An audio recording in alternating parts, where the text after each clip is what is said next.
ایک گاؤں میں ایک معصوم بچہ تھا جس کا نام علی تھا۔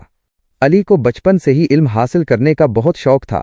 جب دوسرے بچے کھیل کود میں مشغول ہوتے، علی مسجد میں جاتا یا کسی عالم کے پاس بیٹھ کر قرآن پاک اور دین کی بنیادی باتیں سیکھتا۔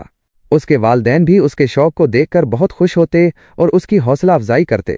علی نے اپنی ابتدائی تعلیم بہت لگن اور محنت سے مکمل کی اور ہر روز اس کا علم بڑھتا گیا۔ وقت گزرتا گیا اور علی ایک نوجوان میں تبدیل ہو گیا۔ اس کے اندر علم کی پیاس بڑھتی ہی چلی گئی۔ اس نے صرف دینی علوم پر ہی اکتفا نہیں کیا بلکہ دنیاوی علوم میں بھی مہارت حاصل کی۔ اس نے دور دراز کے علاقوں کا سفر کیا تاکہ بڑے بڑے علماء اور دانشوروں سے مزید علم حاصل کر سکے۔ اس کی راتیں کتابوں کے مطالعے میں گزر جاتیں اور دن علم کے حصول اور اس پر غور و فکر میں۔ علی کی جوانی تک وہ ایک بڑا عالم اور فاضل بن چکا تھا۔ اس کے علم کی شہرت دور دور تک پھیل چکی تھی۔ لوگ دور دراز سے اس کے پاس آتے تھے تاکہ اپنے مسائل کا حل پوچھ سکیں، دینی رہنمائی حاصل کر سکیں اور اپنی زندگیوں کو سنوار سکیں۔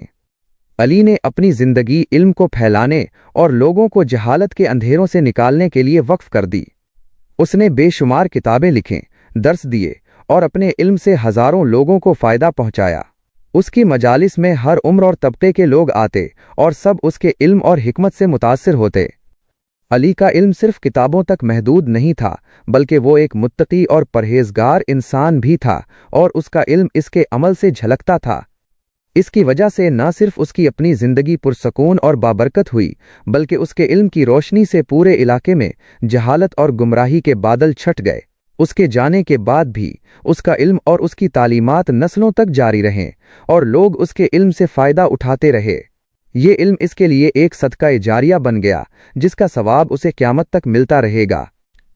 سبق: یہ کہانی ہمیں سکھاتی ہے کہ علم حاصل کرنا صرف ایک فرض نہیں بلکہ ایک عبادت ہے اور نفع بخش علم صدقہ جاریہ ہے۔ علم کی روشنی انسان کو جہالت، گمراہی اور برائی کے اندھیروں سے نکالتی ہے۔ جو شخص علم حاصل کرتا ہے اور پھر اسے دوسروں تک پہنچاتا ہے، وہ دنیا اور آخرت دونوں میں کامیابی حاصل کرتا ہے۔ علم انسان کو حکمت، بصیرت اور تقوی